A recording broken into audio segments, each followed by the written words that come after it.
Thank you. And we can go, perfect. And we can go to the next slide. So before we jump into things, I'm going to start with a brief tech orientation. So please keep yourself muted during the presentation. You can find the mute button on Zoom in the bottom left-hand corner of your screen.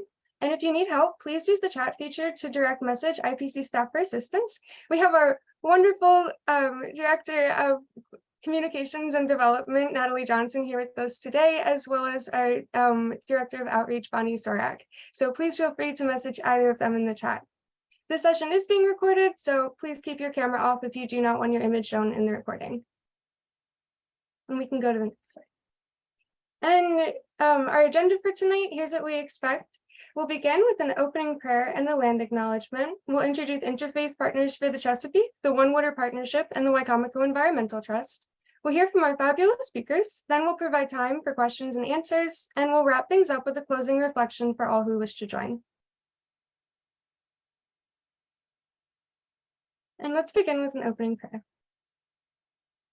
It was the wind that gave them life.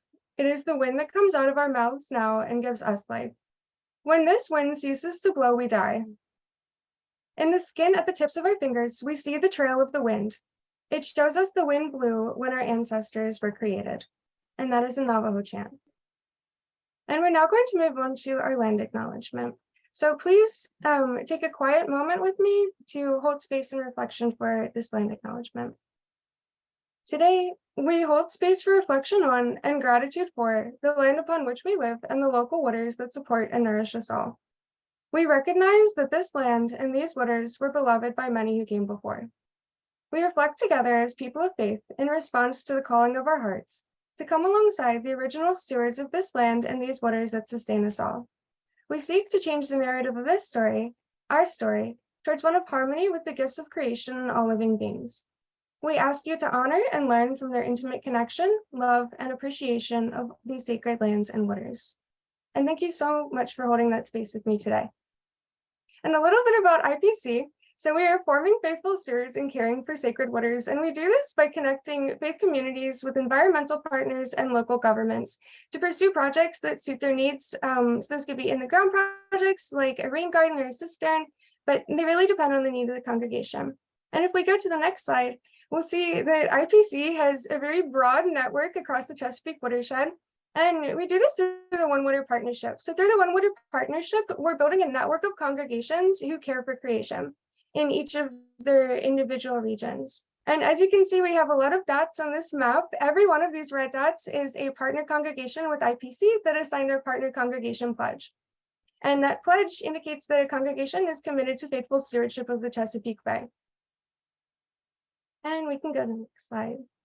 And IPC also provides a Faithful Green Leaders training. So we've trained over 150 teams who have taken over 600 actions. And Faithful Green Leaders training is a really wonderful resource for getting a green team started at your congregation or green ministry. And our next training is a 3-part training that begins in October of 2023. I'd also like to point you to our resources page. IPC has a ton of resources on our website, from blessing of a waterway to environmental justice resources and funding resources for my own congregations.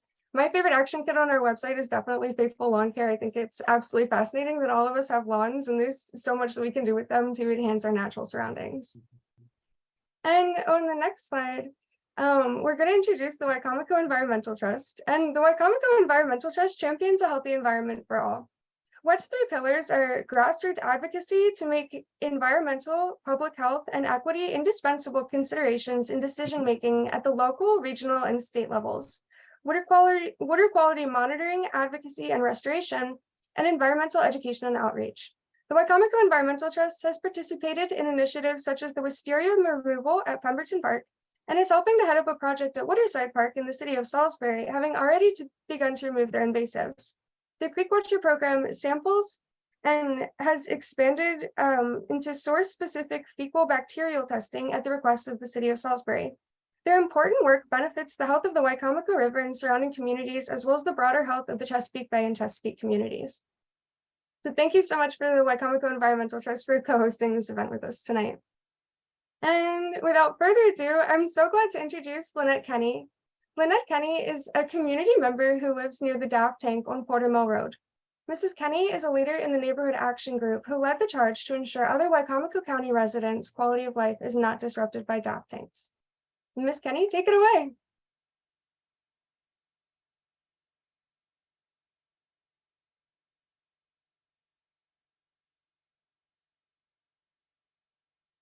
I know Lynette's here. Let's make sure that she's unmuted.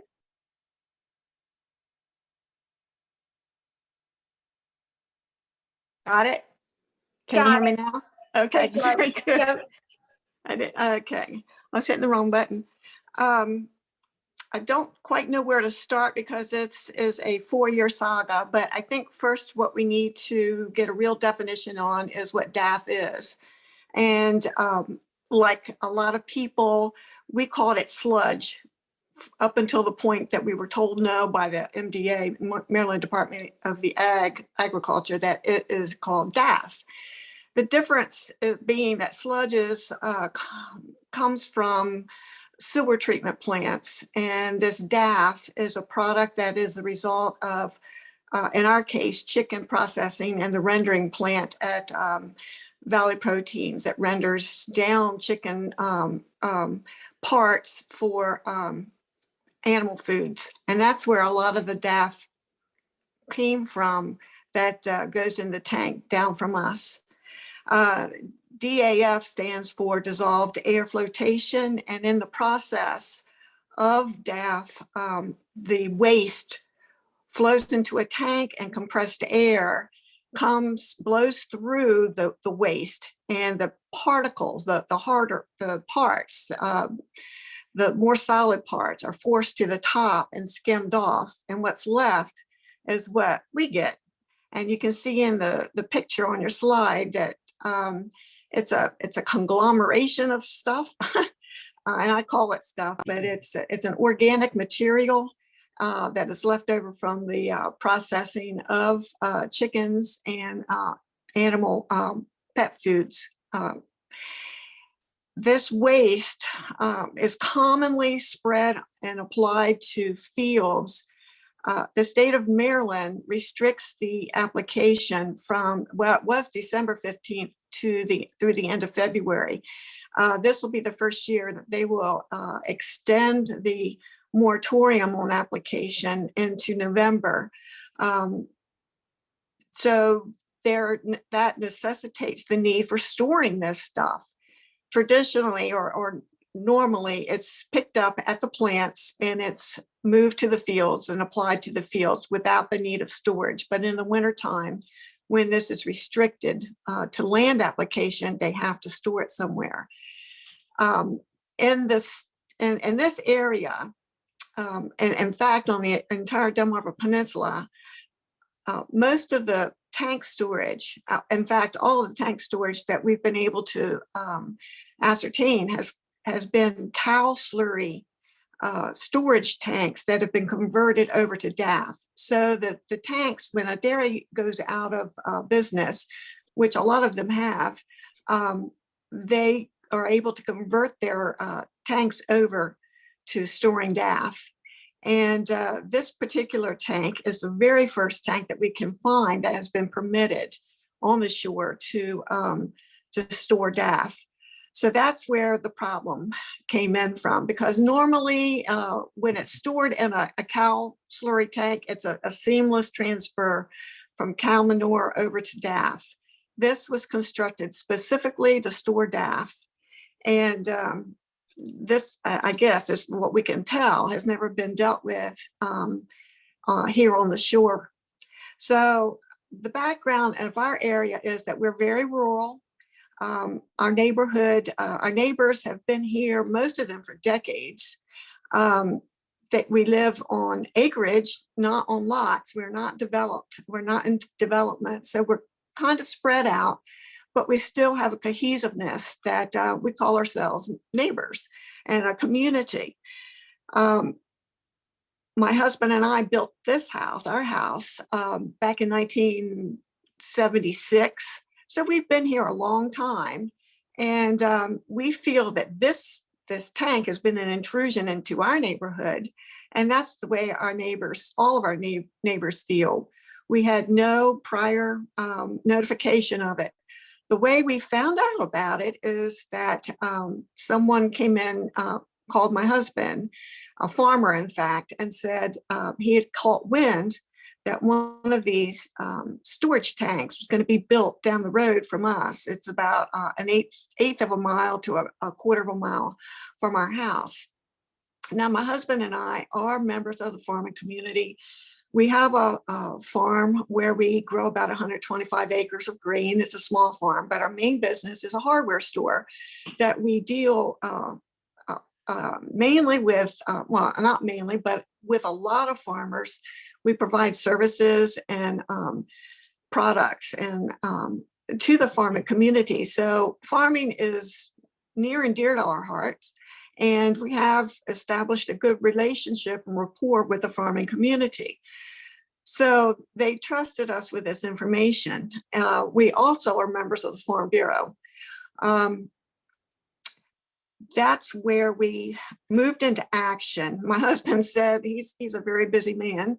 And he said, if anything's going to be done about this, you're going to have to do it. So here I sit. I immediately called my my dear friend down the road and told her about it. And she told her neighbor across the road. And we, three senior citizen ladies sat around my dining room table and we strategized what we should do. The first thing we did was to draw up a petition. And we went down Porter Mill Road and somewhat down Riggin Road to let people know what was coming to the neighborhood.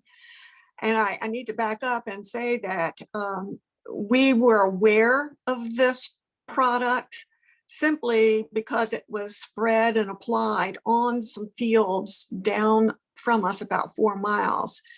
And the stench there was horrific. And that was from the application, but it went on, it seemed like for months. That land itself is within the town of Hebron's jurisdiction. And it's a 400-acre field, actually. And we found out that the town of Hebron had received a lot of complaints from that field, as had the residents that lived across from it were complaining to everybody they could think about, but to no avail. So they were anxious, as you saw in the film, to sign on to our petition. The application for this permit was made on May 7th, 2019. That very same day, and received a copy of that permit, that application. Our Wicomico County Planning and Zoning deemed it agriculture in nature. So that meant that there was no notification that had to be made, no public notice, no notification to the neighbors, nothing. And it was just by the good graces of God that we found out about this.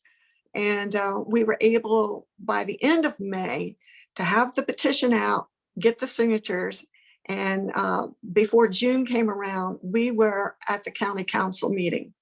Now, my two friends and myself, we laid out the concerns that we had about this, which of course is odor. If you've ever smelled this stuff, you'll know that it's unlike anything that you've smelled before.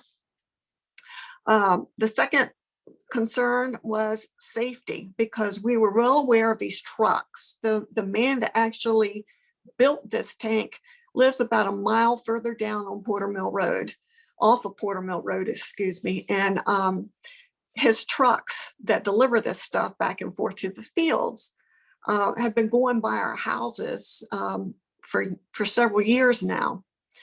So we were aware of the truck traffic, and this tank holds 3 million gallons of this stuff. It's 148 feet in diameter and 23 feet tall. It's a pretty big thing. And it takes a lot to fill it up, and it takes a lot to empty it. So our roads back here are not in the best of shape, or they weren't in the best of shape, and they are very narrow. And we were concerned about the safety, especially in the winter, when they're ice and snow covered. Very seldom do we get good coverage back here from the county. We were concerned about our water quality, should there be a spill, and indeed there has been a fairly large spill. We were concerned about perhaps the issue of vermin or insects being attracted to that, flies. We had found out that down the end of the road on Porter Mill Road, where they're having all the problems with the odor from application, that they were having a horrible problem with flies. In fact, one person described it as Egyptian plague magnitude. So we were quite concerned about that. So we got our game plan together, went before the county council, laid it out before them. They had never heard of a DAF tank, and most of them said they'd never heard of DAF, and I'm not surprised by that. Well, we educated them real quickly, and we had our ducks in a row. We were able to tag team each other and not repeat ourselves, so that we hit on all of our topics quickly and succinctly. So that was our first visit to the county council. In turn, we went to our Wicomico County Planning and Zoning and asked them to reconsider. They told us there was nothing they could do. The permit had been issued, nothing they could do, nothing we could do except to go to our Ag Reconciliation Committee. We contacted a member that sits on that committee, and he said that he himself has never been on one of these hearings. He didn't know how they were handled, and that we didn't have that many in the county. And you have to understand, at that time, we were going on speculation. There was no tank there. All we had was concerns regarding the concerns that came to us regarding the application that we knew could possibly follow through to the storage of the stuff. So we had not much leg to stand on at that point, because there was no building there. We never once were told that we had to appeal the building permit within 30 days. Now, keep in mind that if we hadn't happened to stumble on this, or somebody tell us about it ahead of time, this all could have been done under the table. The tank could have been delivered and being erected without us even knowing what was going on. So the fact that it takes, you have 30 days to appeal this thing is for naught, because it could very well have, we could have very well missed that 30 days and not even known it. Anyway, that was in June. We received no help from them whatsoever, except to say, sorry, it's a done deal. In August, we hired a lawyer. We had named ourselves Neighborhood Action Group, and we call ourselves NAG, and we do plenty of that. We did plenty of that. In the course of the next 2 years, we made numerous visits to the county council. The neighbors were very cohesive in their message, and it spread.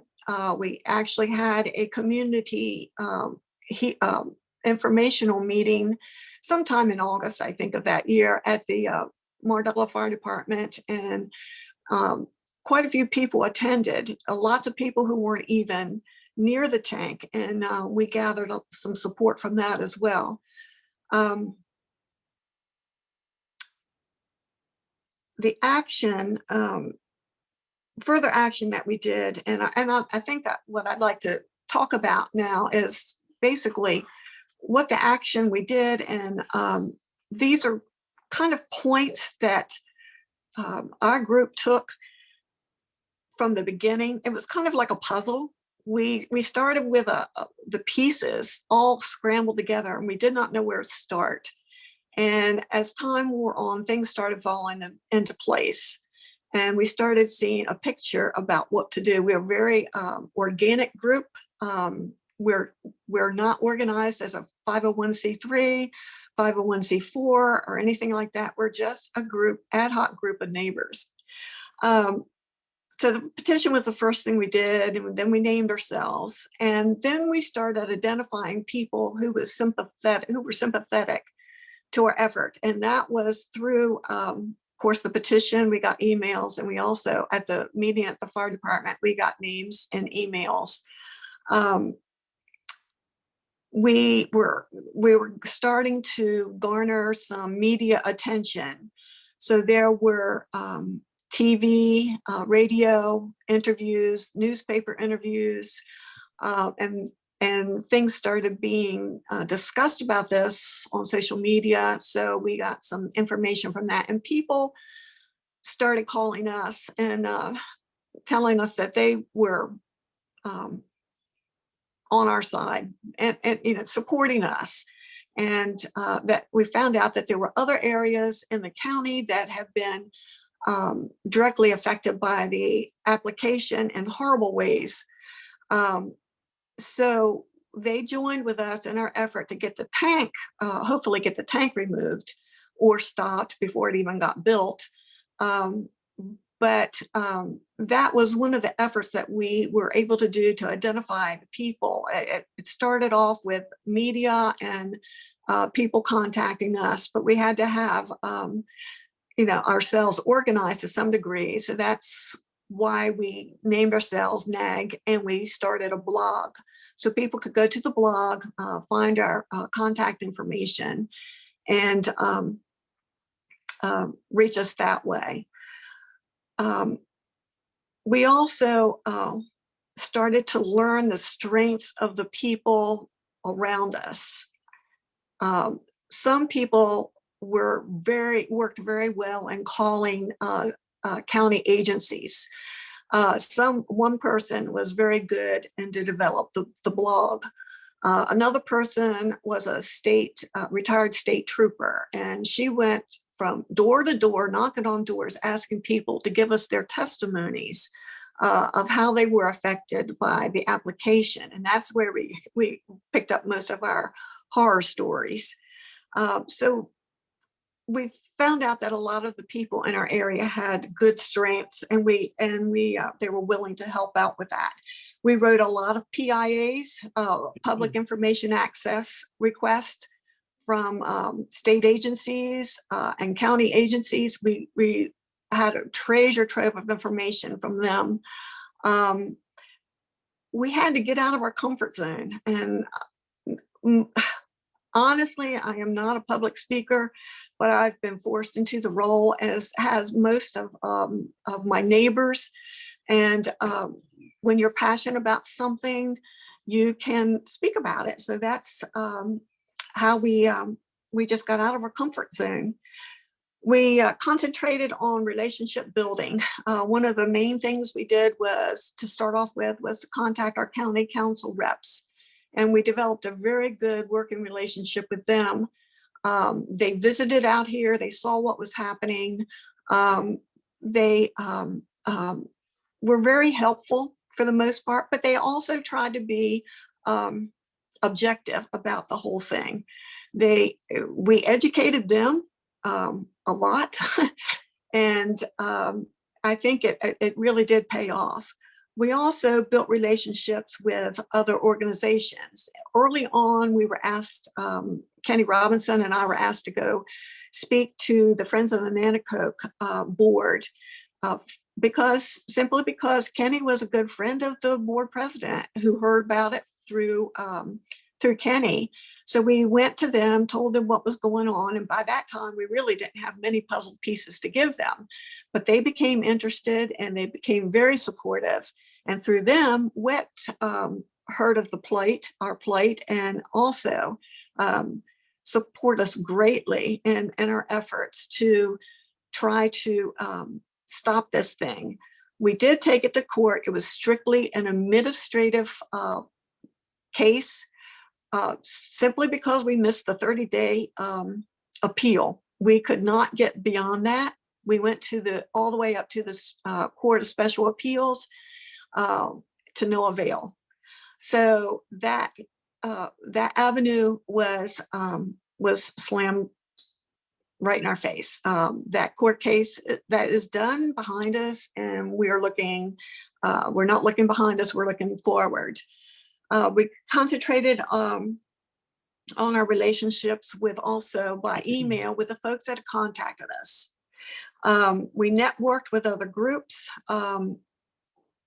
We reached out to the folks in Dorchester County who were effective in having this same tank. It was withdrawn. The same man tried to build the tank prior to ours in Dorchester County, but Dorchester approached it very differently than Wicomico County.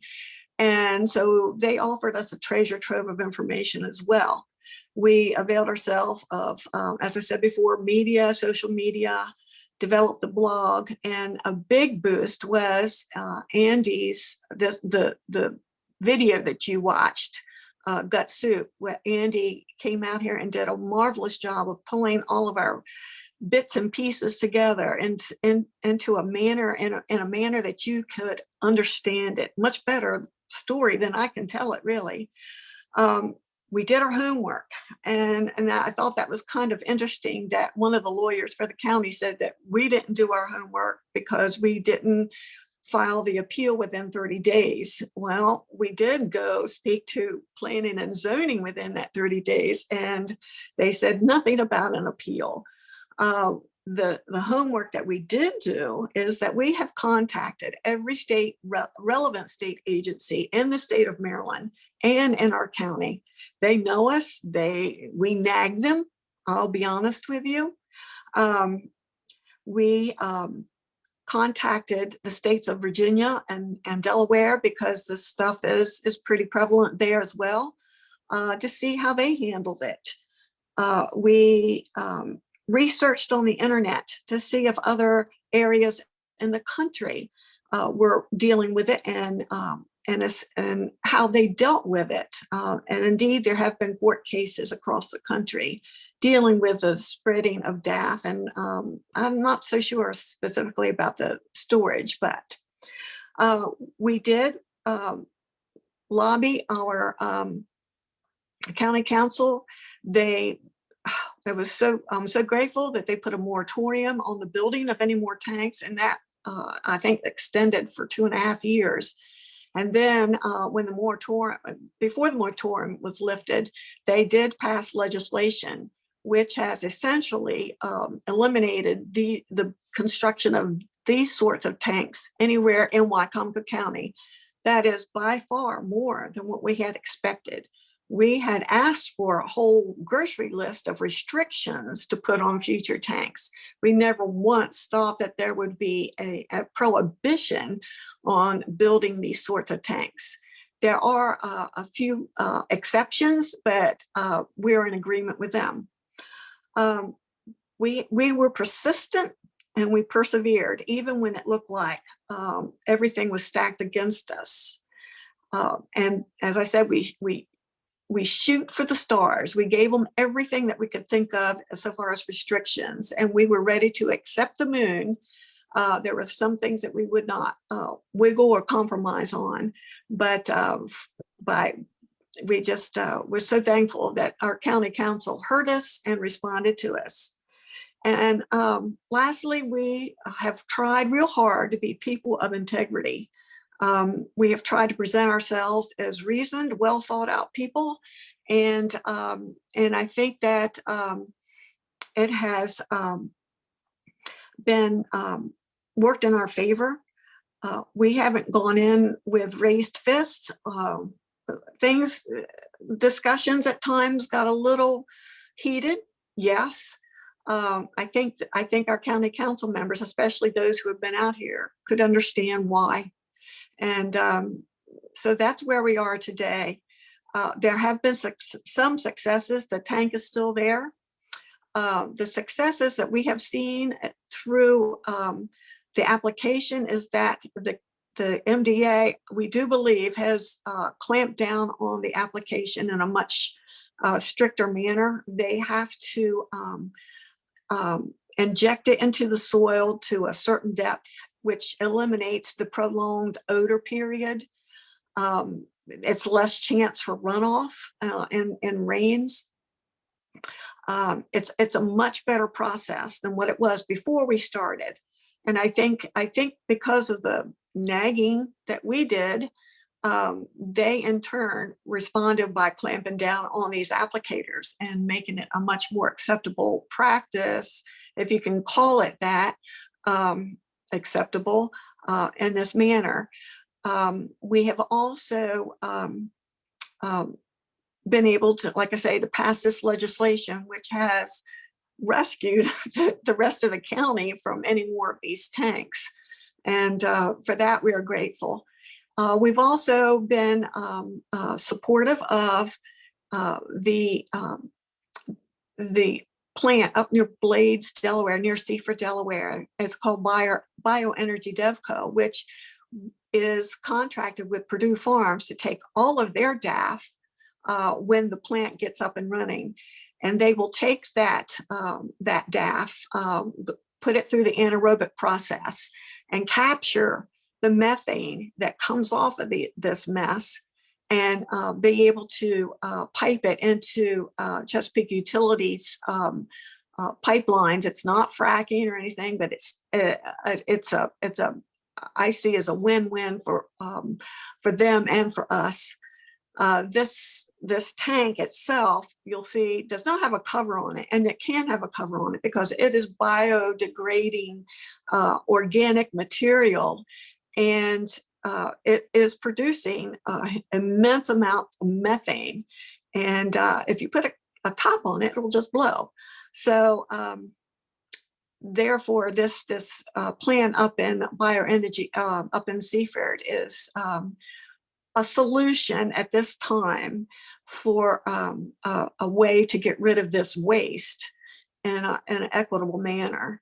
I would much prefer it going there than being spread on the land. It is not, by the way, DAF is not a fertilizer. It is a soil amendment. They cannot call it a fertilizer because it does not hold a amount of the nutrients are not consistent across the board. So what we get in this tank comes from many different sources. So there is absolutely no way to measure the nutrient content just by looking at what's going into the tank, because it's coming from different sources with different nutrient contents. So therefore, they get around it by calling it a soil amendment and not a fertilizer. So I think, for the most part, that's about what I have to say in a nutshell. This is so hard to condense 3.5 years of your life into 20 minutes. The tank is still here. And there, as I mentioned, there was a spill this year on March 6th. We're still got our PIAs out, trying to figure out just how many gallons spilled. The MDE did some measurements, and they said it was 74,000. Then somebody came back and said, no, it's 35,000. We're trying to find out who that somebody is and how they measured it at 35,000 gallons. We have had our water tested by a commercial firm company. Our water tested fine. Everybody else's water is tested fine, but we tested within a week of the spill, within a few days of the spill. Our wells are deep, 300 feet, and it wouldn't have had time to filter down to that level by that time. But at least we have a baseline, and we can tell over a period of time if there is a problem. There is a problem that we feel coming from the spill currently, and that is flies. And we've been inundated with an enormous amount of flies this spring, much more than usual. So we're pretty certain that it's coming from that affected area. there has not been any much traffic going on down at the tank since it was emptied in March. And for that, we are grateful. Unlike the other years, it's been used year round, not just during the winter season, but it's been used heavily throughout the summer and into the fall. So that's about it. That's be glad to answer any questions later on after Carol speaks. Thank you so much for being willing to come on tonight and share your and your community's story. Despite saying you're not like a public speaker, you're an absolutely fabulous public speaker. And I think that your story is really inspirational, and the model for the Neighborhood Action Group is something wonderful that so many communities could replicate if they had an issue like this facing them. And on the next slide, we're going to introduce Carol Dunahoo. Carol is WET's board secretary and chair of its Advocacy and Public Policy Committee. She grew up in North Salisbury and retired several years ago to Whitehaven after a legal career in Washington and New York. She served in several federal government positions and advised clients in private practice on regulations, legislation, and litigation on international policy development and dispute resolution. And with that, Carol, you can take it away. Great, thanks very much.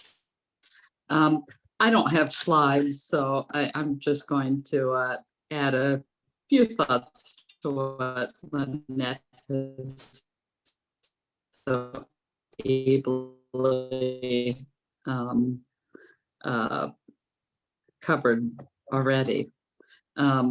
This was a really impressive effort, I think. And Lynette and her neighborhood action group were the driving force. WET was pleased to participate and support. But there were lots of other players, and I think that is one of the key points here. I want to be brief so we have time for Q&A. It started with the film that Andy Harper made, and Andy, I know, is on the is on the program tonight. If you ever need anyone to do a documentary or any, we highly recommend Andy. I've lost track of how many film festival awards this film has received. That's what caught sort of the public eye and gave focus to the efforts, the patient efforts and the diligent efforts that the NAG group was making. But we also all just rolled up our sleeves, right? I'm a retired lawyer, but I wasn't looking at this primarily from a legal perspective. It's incredibly important to command the facts and to dig in when you're faced with something like this and really document things.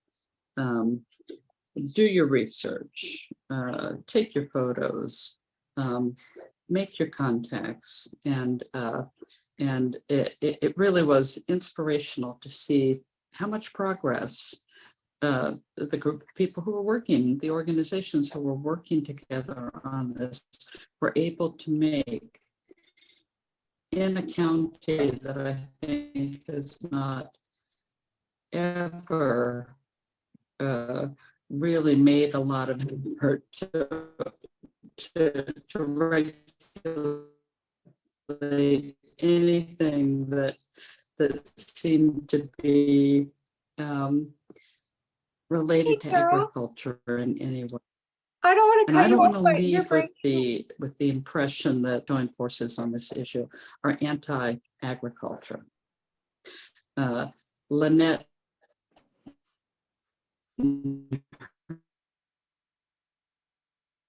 Hey, Carol, I don't want to cut you off. I'm sorry, but your audio is coming in a little bit funky for us. If you could turn off your video, then that might be helpful. Not anti-agriculture. You heard her say that she and her husband are members of the Farm Bureau. We work very closely. Yes. Oh, I'm sorry. Is my connection bad? It Is is a this little better bit if I wonky. hold it closer? You're still coming through a little bit shaky, but I think you should give it a try with the camera off and see if it comes through better then. That's strange. I was just on a long conference call and I don't think I had any problem. That's- You're coming through much better now. That was perfect. Okay. Video did it. Well, okay. All right.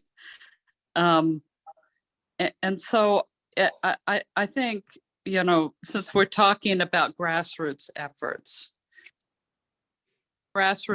now and how to make progress on politically difficult issues, right? I think the network absolutely key. NAG was key to that effort.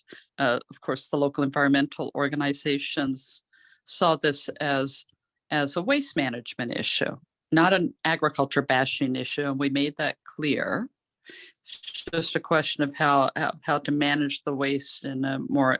The Farm Bureau ultimately supported this effort. Media outlets in the area took an interest, and as Lynette mentioned, the county council was persuaded to support legislation that imposes significant limits on how this material can be stored in the future. And so, and it was a bipartisan vote. It's probably the last thing that particular council has done in such a bipartisan fashion, you know, in a long time. The first thing that they've done in a long time, I should say, other than, you know, bless the Little League group or whatever.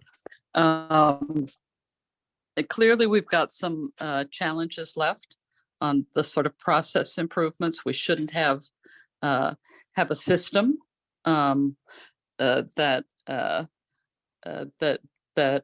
gives so much discretion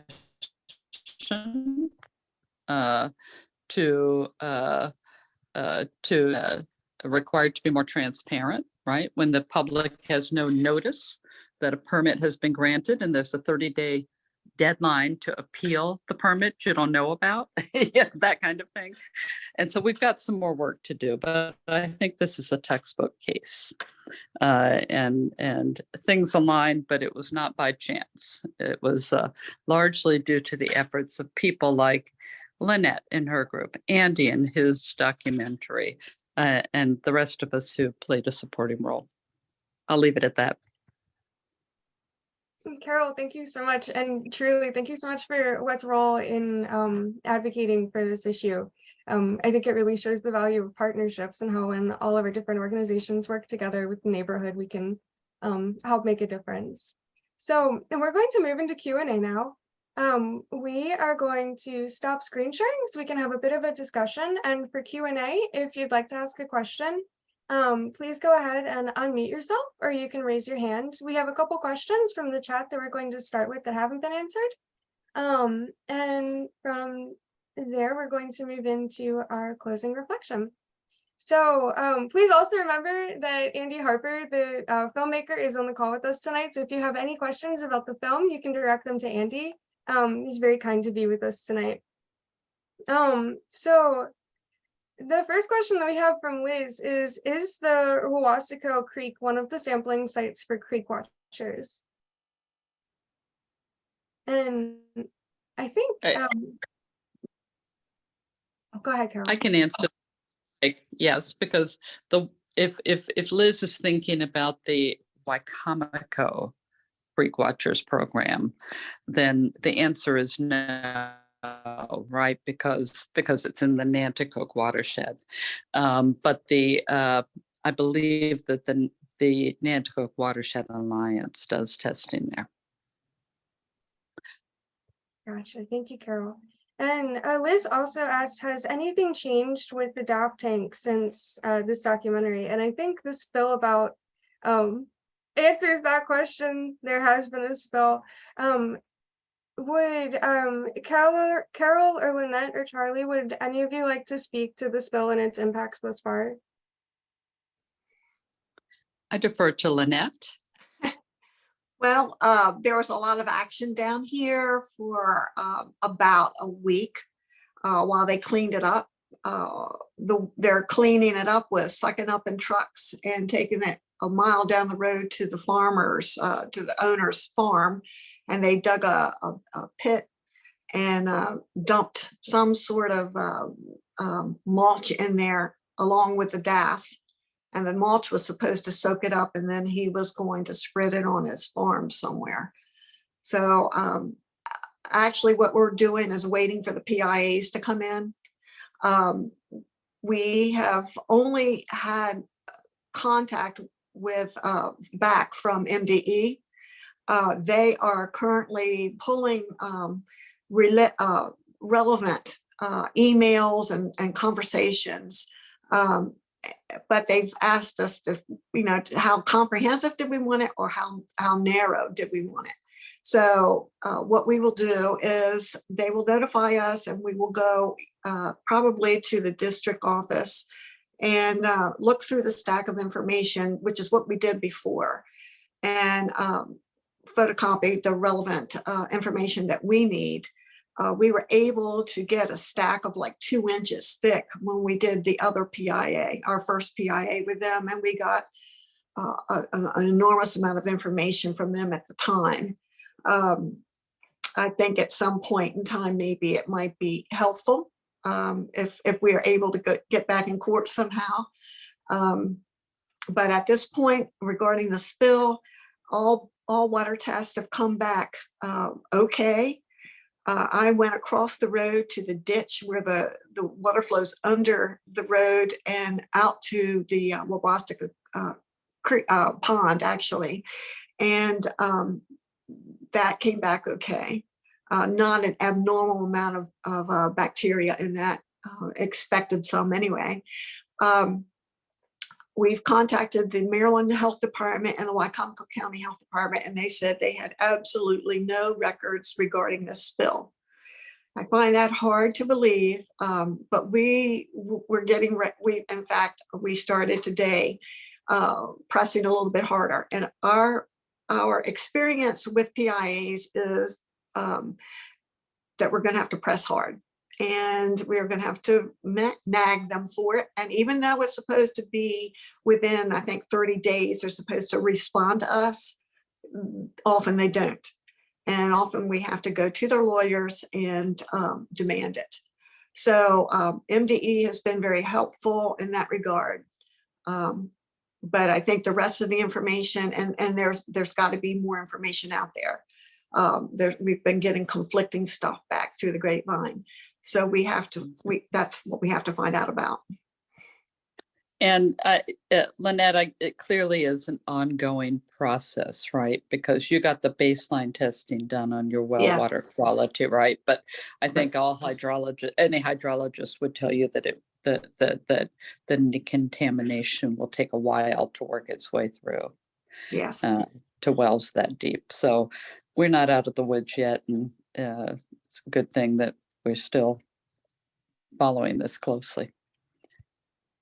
And that's why we tested right away, because we did want a good baseline, something good to go off of. And has to what level has the MDE been involved post spill? Have you seen like their involvement with the DAF tank change? MDE is quick to tell you that's MDA jurisdiction. The county says it's the MDA's jurisdiction. MDA says it's the county's jurisdiction. I'm telling you, it's been like a ping pong ball. The most help we have received has been through MDE. For more forthcoming with information, I should say. We have tried to develop relationships with some of those people within that department and local agencies. And some of them have been forthcoming with information without us even asking. So regarding this spill, not a word. Nobody has contacted us, let us know anything, and not a word, which I find a little bit maddening. But the behavior seems to have improved, right? The application around the county is being done in a more appropriate fashion. There's less being put into the tank. That doesn't mean we're out of the woods, but I think it means that people are taking this more seriously.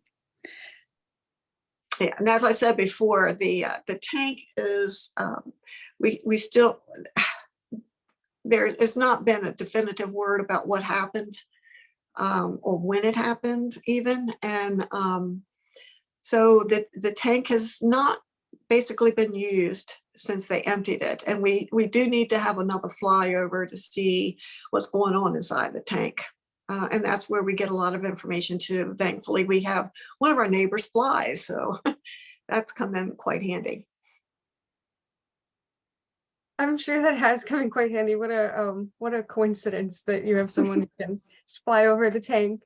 Emily had asked about testing the wells and aquifers. We had mentioned testing the wells. And do you know if the aquifers have been tested or will be tested in the area around the DAF tank? No idea. No idea. It sounds like it would take a while for the filter down, right? Yeah. And you know, a large part depends too on the amount of gallons that was actually spilled. And the original report was 74,000, and then it ended up 35,000. So we don't know how they got their measurements to decrease it from 74 down to 35. So we are nearing the end here. If anybody has any final questions, please pop them into the chat. I do actually have a question for Lynette, and I wanted to ask what the process of organizing and meeting with your neighbors was like, and how has that organizing process and forming the neighborhood action group affected your relationships like within your community? Like, are you guys very tight-knit now, and what were those meetings like? I have to say that it's been a blessing in disguise. We have, as I said before, we are very rural, and there's distance between the neighbors. So you don't just walk out the door and see somebody next door. So it has really increased our friendships have developed. Good friendships have developed. We've always been a group, neighborhood that you could call on somebody. But I have seen people step up and play for other folks since then. So that is a good thing that's happened from this tank that has been unexpected. So far as organizing, everybody knew what this stuff smelled like because they smelled it down the end of the road. Nobody wanted it near us. So it was not very hard to garner support there. And that's been good and gratifying too. And there's people still coming forward that we didn't know were affected by it, by the odor, and you know, still are coming forward to say, you know, we're with you. I didn't say anything about money. We are not a nonprofit, but money has been raised just by people sending us money. And at this point, there's no need. You know, we don't have any legal cases going, but we've been able to pay our legal fees and without any problem, strictly by the neighbors' generosity and the help from organizations like Friends and WET has been very helpful. And so I've been very grateful for that. I mean, people have been opened up their purses and been very helpful with that. I'm so glad to hear that there was like a little silver lining in this. There is. Good. And we'll finish up with one final question from Liz. And Liz is asking, if the owner cleaned up the spill by applying it to his land, was that done up to code, so to speak? Who knows? And it's all under the jurisdiction of MDA, and we've asked for all the records from them. We have not heard back, so they will hear from us again. And some of the relationships that we have developed with MDA. I think we're going to have to call those in and see what happens. There is, of course, a new MDA secretary who was not there when all this came down. But I think maybe he might be hopefully open to what we have to say. And so we have to find out from them. We do not know what they've done with it, how he's dispensed of it, if it's still sitting there. It's not, we're not smelling it or anything. So don't know. Wow. Oh my goodness. Well, it is 7:56 right now, and we are going to wrap up at 8 p.m. So we're gonna wrap up now with an closing reflection. And if anybody has any questions that we didn't get to or that you'd like answered, please still feel free to put them in the chat. We'll take an inventory of the questions after this Chesapeake conversation is concluded, and we'll make sure that your questions get answered in a follow-up email. And with that, please join me in the closing reflection. Listen to the air. You can hear it, feel it, smell it, taste it. Wicomico, the holy air, it means all that. We sit together, don't touch, but something is there. We feel it between us as a presence. A good way to start thinking about nature, talk about it. Rather talk to it, talk to the rivers, to the lakes, to the winds, as to our relatives. And that's by John Lame Deere, Minkonju Lakota Sioux. And with that, thank you all so much for joining us at Interfaith Partners for the Chesapeake and the Wicomico Environmental Trust. I know I learned a whole lot tonight, and I'm sure everybody here did. Thank you so much to Lynette Kenney for joining us from the Neighborhood Action Group. We did put a link to the Neighborhood Action Group website in the chat, and I will go ahead and do that again right now so that you can keep in touch with Lynette after this Chesapeake conversation has concluded. With that, thank you all so much for being with us. Thank you. Thank you.